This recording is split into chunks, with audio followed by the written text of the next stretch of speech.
वंदे मातरम। शिक्षक साथियों और शिक्षा जगत से जुड़े अन्य कर्मचारी साथियों, कार्यालय निदेशक माध्यमिक शिक्षा बीकानेर की तरफ से स्कॉलरशिप यानी छात्रवृत्ति के संबंध में महत्वपूर्ण दिशा निर्देश जारी हुए हैं।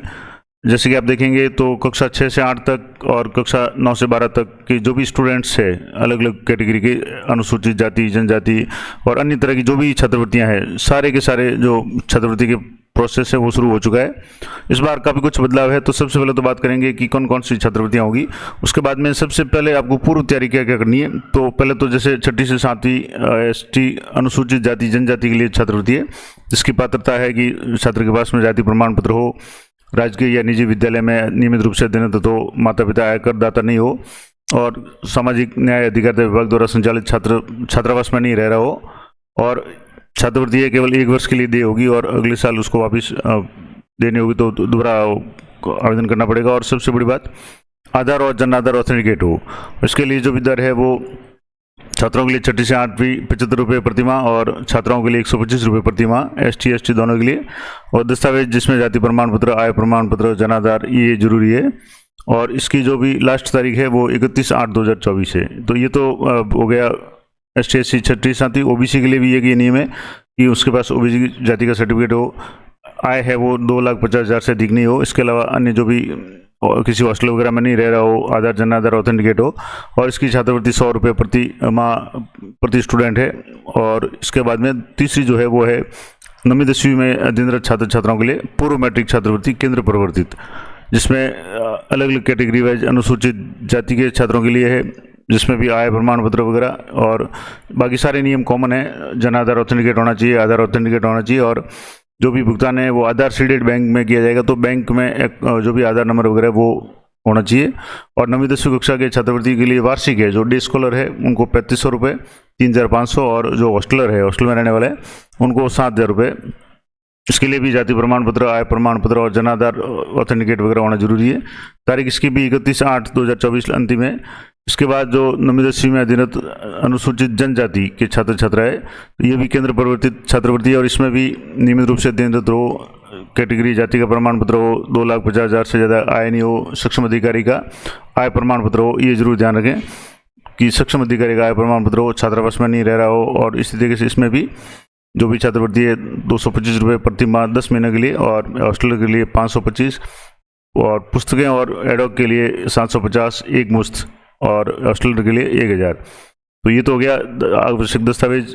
इसमें भी वही जाति प्रमाण पत्र, आय प्रमाण पत्र, ये सारी जानकारी। अब इसमें जैसे OBC है तो OBC में भी विशेष कैटेगरी जो भी छात्र छात्रा है उनको छात्रवृत्ति मिलेगी 4000 वार्षिक। और अन्य निर्देश है, मैं इसके लिए अलग से वीडियो बना दूंगा, या गत साल भी मैंने वीडियो बनाया था वो नियम है। तो ये तो हो गया अति पिछड़ा वर्ग के संबंध में। तो इसमें भी जिस कैटेगरी में MBC में बंजारा, बाल्दिया, लबाना, गाड़िया, लोहार, गाडोलिया, गुजर, रायगा, रबारी, देवासी या गडरिया, गायरी, ये शामिल है। इनके पास भी नियमित रूप से 6ठी से 10वीं में अध्ययनरत हो, 2 लाख की आय का प्रमाण पत्र हो, यानी 2 लाख से ज़्यादा नहीं हो, सक्षम स्तर का अधिकारी का, और आधार जन आधार ऑथेंटिकेट हो। इसकी भी रेट आपको मिल जाएगी। तो ये तो पूरी डिटेल्स हो गई। अब सबसे इम्पोर्टेंट बात की, आपको विद्यालय स्तर पे क्या क्या काम करना है ताकि आपके छात्रवृत्ति का काम है वो सुचारू रूप से चले। और इसमें इस बार ऑटो प्रोसेस किया हुआ है। तो विद्यालय स्तर पे क्या क्या काम करने में एक स्टेप बाय स्टेप आपको बताता हूँ। तो सबसे पहले तो विद्यालय स्तर पर जाकर के आपको यहाँ कार्मिक में जाना है, और कार्मिक में जाने के बाद में वर्ग इंचार्ज मैपिंग, इस पर आपको क्लिक करना है। यहाँ से वर्ग इंचार्ज मैपिंग है। अब यहाँ आपको रोल है वो सिलेक्ट करना है, जैसे राजश्री है, CO नोडल है, प्री मैट्रिक, पोस्ट मैट्रिक और गुड टच बैड टच, ये जो अलग अलग स्कीम्स है इनके इंचार्ज सेलेक्ट करने हैं। अब यहाँ से जैसे इंचार्ज सेलेक्ट किए हुए हैं तो कोई बात नहीं। अगर मान लो जैसे ये इंचार्ज है और अभी इनकी ट्रांसफर होगी, तो यहाँ एक्टिव स्टेटस है, इनको यहाँ से डीएक्टिवेट करके नए जोड़ सकते हैं। जैसे पहले ये प्री मैट्रिक और राजश्री के इंचार्ज दूसरे जो टीचर थे, इनकी ट्रांसफर होगी तो इनको डीएक्टिव किया हुआ है, तो यहाँ इनके डीएक्टिव आ रहा है, और नए को आप एक्टिव कर सकते हैं। यहाँ से जैसे जो भी को है, जैसे राजश्री इंचार्ज है, अभी जैसे कोई लगे हुए हैं, पहले इनको डीएक्टिवेट करेंगे तो यहाँ से जो भी इंचार्ज इनको आप सेलेक्ट कर पाएंगे। तो ये यहाँ से जो भी आपके सामने स्टाफ की पूरी लिस्ट खुल जाएगी, उसमें से आपको सेलेक्ट करके उनको सेलेक्ट करना, यानी आपको नियुक्त करना है कि कौन किसका प्रभारी होगा, प्री मैट्रिक का कौन होगा, पोस्ट मैट्रिक का कौन होगा, और राजश्री स्कीम का कौन होगा। ये तीनों आपको देखने हैं। उसके बाद में दूसरा जो काम करना है कि विद्यार्थी टैब में जाने के बाद में विद्यार्थी विवरण संशोधन प्रपत्र 5, ये प्रपत्र 5 है, इसको आपको सही अपडेट करना है। यहाँ से जैसे सेलेक्ट कर लें सेशन 2024-25, मैं जैसे 12वीं क्लास का एक उदाहरण दे दूँ तो यहाँ से आपको क्लास सेलेक्ट करनी है, सेक्शन सेलेक्ट करना है और शो पे क्लिक करना है। तो यहाँ से आपके सामने जो भी स्टूडेंट की डिटेल्स है ये सारी चेक कर लें। खास करके इनकी एक तो कैटेगरी है, ओबीसी है, जनरल है, एसटी एससी जो भी है, डेट ऑफ बर्थ वगैरह ये सारी चेक कर लें। और यहाँ से जैसे एक्शन का बटन है, लेकिन यहाँ से ये मॉडिफाई नहीं होगी, तो इसके लिए जो भी आपको स्टाफ लॉगिन से जाकर के इसको अपडेट करना है अगर कोई भी समस्या है तो। और इससे भी एक और इम्पोर्टेंट बात, जो फॉर्म 9 है उसमें भी आपको एक बार चेक कर लेना है कि जिसमें आधार जनाधार है वो होने चाहिए। तो यहाँ से विद्यार्थी में जाकर के विद्यार्थी प्रविष्टि विस्तृत प्रविष्टि है, विवरण प्रविष्टि प्रपत्र 9 ये आपको सिलेक्ट करना है। यहाँ भी आपको 24-25 सिलेक्ट कर लेना है। क्लास आपको जैसे मैं 12वीं कर रहा हूँ और यहाँ से आपको सेक्शन करके गो पे क्लिक करना है। यहाँ जैसे ही आप गो पे क्लिक करेंगे सारे स्टूडेंट की लिस्ट आपके सामने शो हो जाएगी। अब इनमें से आपको ये देखना है कि इनकी जनाधार वगैरह ऑथेंटिकेट है या नहीं है। तो एक स्टूडेंट को मैं आपको समझा रहा हूँ यहाँ से, जैसे यहाँ से ये करेंगे तो रजिस्टर पे क्लिक करना है स्टूडेंट के नाम के आगे, और रजिस्टर पे क्लिक करेंगे तो इस तरीके से प्रत्येक स्टूडेंट की डिटेल्स यहाँ शो हो जाएगी, जिसमें नाम है, पिता का नाम वगैरह। यहाँ कैटेगरी शो हो जाएगी, जेंडर मेल फीमेल। अब यहाँ इंपॉर्टेंट बात, एक तो यहाँ आवश्यक सूचना दी हुई है, जैसे इनके यहाँ जनाधार शो हो रहा है, जनाधार मेंबर आईडी शो हो रही है।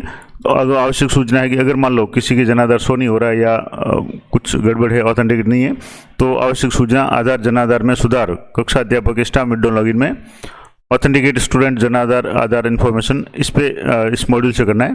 तो इस तरीके से यहाँ से आप सीधे नहीं कर पाएंगे, आप स्टाफ लॉगिन यानी जो भी क्लास टीचर है उसके स्टाफ लॉगिन में जाकर के आधार जनाधार को अपडेट करना है। यहाँ जैसे स्टूडेंट का आधार भी आ रहा है और यहाँ जनाधार भी आ रहा है। अगर नहीं आ रहा तो भी आपको वहीं स्टूडेंट के जो भी क्लास टीचर है उसकी स्टाफ लॉगिन से ये प्रोसेस होगा। तो इस तरीके से आपको ये भी चेक करना है प्रपत्र 9। इसके बाद सबसे इंपॉर्टेंट बात जो छात्रवृत्ति योजनाओं के लिए जरूरी है, तो आपको विद्यार्थी टैब में जाकर के यहाँ से विद्यार्थी टैब सेलेक्ट करेंगे और यहाँ सबसे नीचे एक दिया हुआ है लाभकारी योजनाओं के लिए अनिवार्य सूचना, ये सबसे इंपॉर्टेंट है। ये आप पहले करेंगे तभी जो छात्र है वो छात्रवृत्ति के लिए पात्र शो होगा। इनमें जैसे अलग अलग है, पहला है PCTS card, one time entry करनी है, खास करके राजश्री योजना के लिए जरूरी है। BPL कार्ड, अगर कोई स्टूडेंट BPL है तो वन टाइम रजिस्ट्री करनी है। फैमिली इनकम है, आपको एनुअल यानी प्रत्येक साल एंट्री करनी है। EWS कार्ड है तो प्रत्येक साल करनी है। क्लीनिंग ऑक्यूपेशन यानी सफाई पेशा से जुड़े हुए हैं, CWSN कैटेगरी का कोई स्टूडेंट है तो वो एंट्री करनी है। OBC EBC की एंट्री यहाँ करनी है। एक्स सर्विसमैन है, ऑर्फन या सिंगल पेरेंट यानी अनाथ या एकल माता पिता वाला बच्चा है तो उसको आपको यहाँ एंट्री करनी है। और ट्राइब्स कैटेगरी है, वन टाइम ये एंट्री करनी है। अब जैसे मान लो यहाँ से एक क्लास सेलेक्ट कर ले, मैं जैसे 12वीं कर रहा हूँ, यहाँ से 12वीं कर लिया, उसके बाद में यहाँ से सेक्शन सेलेक्ट कर लिया और यहाँ 100 स्टूडेंट पे क्लिक करेंगे तो आपके सामने पूरे स्टूडेंट्स की पूरी लिस्ट है वो शो हो जाएगी। अब उस लिस्ट में से आपको जैसे यहाँ अब किसी भी स्टूडेंट का ये PCTS नहीं है तो यहाँ 12वीं कक्षा में है तो इनकी जरूरत नहीं है। अब यहाँ से जैसे कोई BPL में है तो आपको यहाँ से जैसे अभी डिफॉल्ट नॉट एप्लीकेबल आ रहा है, मान लो ये स्टूडेंट BPL में है तो आपको यहाँ से स्टेट BPL या सेंट्रल BPL किस में है वो सिलेक्ट करना है। जैसे मैंने यहाँ से स्टेट BPL में है, अगर ये स्टेट BPL का स्टूडेंट है तो आपको स्टेट BPL पे क्लिक करना है। तो ये थोड़ा सा लोडिंग लेगा, उसके बाद में आपको BPL ID और BPL डेट जो भी उसके राशन कार्ड वगैरह हो उसमें जो मेंशन होगी वो आपको यहाँ एंटर करनी पड़ेगी और यहाँ से सेव करना है। तो इसकी BPL कैटेगरी है वो सेव हो जाएगी। अब बात करेंगे फैमिली इनकम की, तो यहाँ से प्रत्येक स्टूडेंट की ये डिटेल्स अपडेट करनी है। जैसे यहाँ फैमिली इनकम है, जैसे ये स्टूडेंट इसकी फैमिली इनकम अभी शो नहीं हो रही है, यहाँ 0 शो हो रही है। अब मान लो यहाँ से इसकी इनकम है मैं 2 लाख कर रहा हूँ तो यहाँ से इसको 2 लाख कर दिया और यहाँ से अपडेट करना है। तो यहाँ से जैसे अपडेट करेंगे इसकी इनकम है वो अपडेट हो जाएगी। तो दूसरा इसके आगे दिया हुआ इनकम टैक्स पे, यहाँ से एनुअल इनकम सेव सक्सेसफुली, इस तरीके से आपकी इनकम ये अपडेट हो जाएगी। अगर इनकम टैक्स दे रहा है, उसके माता पिता इनकम टैक्स दे रहे हैं तो परिवार की वार्षिक आय पूछिए यहाँ, तो यस करना है। इनकम टैक्स अगर पे है तो यस, अन्यथा नो डिफॉल्ट है वो रहने देना है, उसको अपडेट कर देना है। जिन जिन छात्रों की यहाँ जो भी आय है वो शो नहीं की हुई है वो शो करनी है। ये सारा काम आप कर लें। अगर कोई स्टूडेंट CWSN कैटेगरी का है तो आपको उसमें से सिलेक्ट करना है। जैसे CWSN कैटेगरी में काफ़ी सारे ऑप्शंस हैं, यहाँ से जैसे एक मैं आपको बता दूँ, यहाँ से जैसे मान लो ये CWSN कैटेगरी का है, जिसमें अंधता है, अल्पदृष्टि है, श्रवण बाधित, निःशक्ता या बाधित अक्षमता जो भी लागू होता हो वो आपको यहाँ से इसको सिलेक्ट करना है। जैसे मान लो ये मैंने कोई भी एक जैसे मानसिक रोगी यहाँ से सिलेक्ट कर लिया और यहाँ से इसके सेव करना है। सेव करेंगे तभी ये डाटा सेव होगा, तो ये इस तरीके से करना है। उसके बाद में OBC EBC कैटेगरी है तो यहाँ से जैसे ये OBC है तो OBC में भी आपके यहाँ BPL कार्ड धारक की पुत्री या अंत्योदय योजना है, स्टेट BPL है, अनाथ बालक बालिका, विधवा स्वयं है, विधवा का पुत्र पुत्री, तलाकशुदा महिला स्वयं है, महिला का पुत्र है, विशेष योग्यजन का पुत्र पुत्री, विशेष योग्यजन स्वयं है, जो भी कैटेगरी लागू होती हो वो कैटेगरी आपको यहाँ से सिलेक्ट करनी है। और यहाँ से जब कैटेगरी सेलेक्ट करेंगे तभी आपके ये आगे का ऑप्शन है वो काम करेगा। तो यहाँ से सभी एक बार देख लें, जिनके भी लागू होता हो उनके आपको कैटेगरी सेलेक्ट करनी है जो इस कैटेगरी में आता हो। ऑर्फेन में तो सिंगल पेरेंट में अगर कोई है तो इसमें जैसे मदर नॉट अलाइव तो यहाँ आप क्लिक करना है, अगर फादर नॉट अलाइव पिता नहीं है तो यहाँ क्लिक करना है, दोनों माता पिता नहीं है तो आपको यहाँ क्लिक करने के इसको सेव करना है। इस तरीके से प्रत्येक बालक की जो एंट्रीज है कि माता नहीं है, पिता नहीं है, दोनों नहीं है या एनए है, अगर मतलब कुछ नहीं है तो एनए है, तो उसको इस तरीके से डिफ़ॉल्ट एनए है ये रखना है। जिसके भी माता पिता नहीं है उनमें से इनको आपको सेलेक्ट करना है। जैसे ये स्टूडेंट है, इसके फादर नॉट अलाइव तो यहाँ से इसको अपडेट किया हुआ है। इस तरीके से और भी कोई बालक बालिका है जिनके माता पिता नहीं है या जो भी है, उसको इस पॉइंट में से यहाँ से सेलेक्ट करके इसको सेव करना है। जैसे यहाँ एक सेव किया हुआ है कि ये स्टूडेंट का नाम है और यहाँ फादर नॉट अलाइव, जिसके फादर अलाइव नहीं है तो यहाँ से ये कर दिया। तो इस तरीके से जिसके भी माता पिता नहीं है उनको आपको यहाँ से सेलेक्ट करके इसकी स्थिति को अपडेट करना है। और इस तरीके से ट्राइब्स वाला है कैटेगरी, तो यहाँ भी अगर घुमंतु जाति, विमुक्त घुमंतु जाति है, विमुक्त जातियाँ हैं, डिनोटिफाइड है या घुमंतु है या अर्ध घुमंतु है, जो भी लागू होता हो उसको आपको सेलेक्ट करना है। तो यहाँ से जैसे डिफ़ॉल्ट जो दिया हुआ है विमुक्त जातियाँ हैं, अब इसमें से घुमंतु या अर्ध घुमंतु है तो आपको यहाँ से सेलेक्ट करके यहाँ से जैसे यहाँ से ये सिलेक्ट किया और यहाँ से इसको जैसे अपडेट करेंगे तो यहाँ आपके सामने जो सिलेक्शन बॉक्स है इसमें सेलेक्ट बॉक्स में आपके जो भी पूछा जाएगा वो आपको करना है। मैं सिर्फ आपको एक डेमो बता रहा हूँ। यहाँ से जैसे ये मैंने सेलेक्ट किया घुमंतु जाति, तो यहाँ से आपको घुमंतु जाति में बाल्दिया, बंजारा, गाड़िया, लोहार, जोगी, कालबेलिया, कनपटा, घासीदास या घिसादास, दिस, शिकलकार या जो भी लागू होता हो वो आपको करना है। और अन्यथा मान लो जैसे सेमी है तो अर्ध घुमंतु जाति है तो उसमें कौन कौन सी कैटेगरी आएगी वो भी आप एक बार देख लें। यहाँ से जैसे मैंने सेमी नॉमिक यानी ट्राइब्स कर लिया, यानी अर्ध घुमंतु जातियाँ कर लिया, तो उसमें कौन कौन सी जातियाँ आएगी। तो जो भी स्टूडेंट जिस जाति का है उसका प्रमाण पत्र उसके पास में है तो उसको आपको इस कैटेगरी में सेलेक्ट करना है। ये सारा काम आप करेंगे तभी स्कॉलरशिप पोर्टल पे उनका नाम वगैरह है वो शो होगा और वो पात्र शो होंगे। जब तक ये बेनिफिशियरी मॉड्यूल वाला जो ये टैब है ये आप जब तक सही नहीं करेंगे तब तक स्टूडेंट का नाम शो नहीं होगा।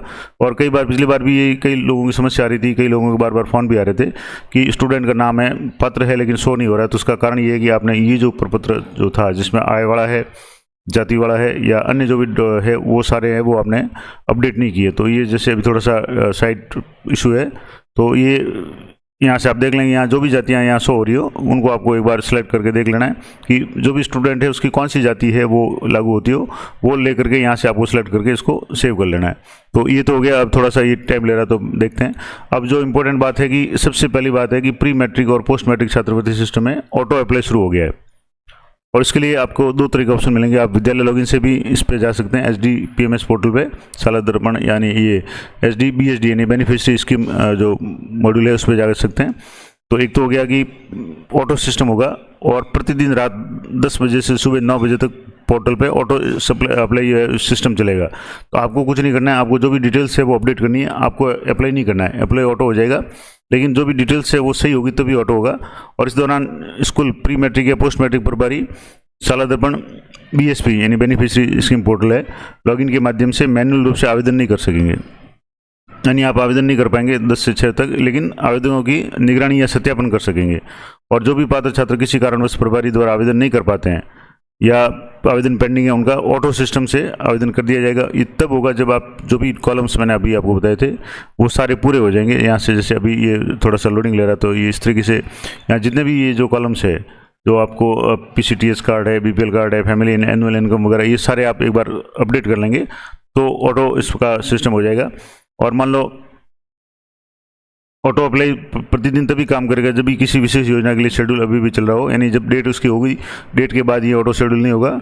और यदि किसी स्कूल प्रभारी को लगता है कि आवेदन ऑटो सिस्टम द्वारा गलत तरीके से सिलेक्ट हो गया है, यानी मान लो जिस पात्र नहीं था उसका भी सिलेक्शन हो गया है तो गलत छात्र जानकारी के साथ स्वतः लागू किया गया, तो आवेदन प्रभारी या आवेदन को हटा सकते हैं। इसमें क्या करना है, स्टेप 1 में जाकर के अप्लाई या रिजेक्ट ऑप्शन में जाकर के साला दर्पण BSP प्रभारी है लॉगिन के माध्यम से मैनुअल रूप से दोबारा आवेदन कर सकता है। ये कब होगा, जैसे मान लो कोई स्टूडेंट है उसकी गलती से कैटेगरी गलत सेलेक्ट हो गई और उस कैटेगरी में ऑटो आवेदन हो गया जबकि वास्तव में उसके पास उस कैटेगरी का प्रमाण पत्र नहीं है या उस कैटेगरी में नहीं है, तो ऐसी स्थिति में उसका जो भी आवेदन है वो आप रिजेक्ट कर सकते हैं और मान लो अगर आवश्यकता हो तो दोबारा उसको अप्लाई कर सकते हैं। तो ये सिस्टम था पूरा। इसके बारे में मैं अलग से वीडियो बनाऊंगा क्योंकि ये वीडियो काफ़ी लंबा हो जाएगा और मैंने आपको बता दिया कि यहाँ से ये जो डिटेल्स है ये आपको जरूर चेक कर लेनी है। और सबसे इम्पोर्टेंट बात मैंने आपको 2-3 बता दी कि पहले तो आपको विद्यालय स्तर पे जो भी शाला दर्पण का जो प्रभारी है उसकी पोस्ट मैट्रिक प्री मैट्रिक के जो भी प्रभारी है उनकी एंट्री करनी है। उसके बाद स्टूडेंट का प्रपत्र 5 प्रपत्र 9 ये दोनों अपडेट करने हैं। खास करके आधार, जन आधार और उसका बैंक अकाउंट नंबर, ये डिटेल्स उसके होनी चाहिए अपडेटेड। और उसके बाद में अगर मतलब ऑथेंटिकेट नहीं है तो आप स्टाफ लॉगिन में जो भी क्लास टीचर है उसके स्टाफ लॉगिन से जन आधार और आधार ऑथेंटिकेट करवाएं। और उसके बाद ये जो अगला मॉड्यूल है बेनिफिशरी वाला, उसमें जाकर के सारी एंट्रीज कर दें। और उसके बाद आपको SD जो शाला दर्पण ये बेनिफिशरी पोर्टल है इस पर जाकर के आपको चेक करना है। ऑटो अप्लाई होगा, आपको सिर्फ चेक करना है। तो ये इंपॉर्टेंट बात की प्रपत्र 9 वगैरह है, लाभकारी योजना वगैरह है। और छात्र परिणाम रिजल्ट भी आपको अपडेट करना है। अगर रिजल्ट भी अपडेट नहीं होगा तब भी स्टूडेंट का नाम शो नहीं होगा। तो ये सारी कॉमन बातें हैं लेकिन बहुत आवश्यक है। अगले वीडियो में पूरा प्रोसेस में आपको 1-2 स्टूडेंट का लाइव करके बताऊँगा। तो मिलते हैं नेक्स्ट वीडियो में, तब तक जय हिंद, जय भारत।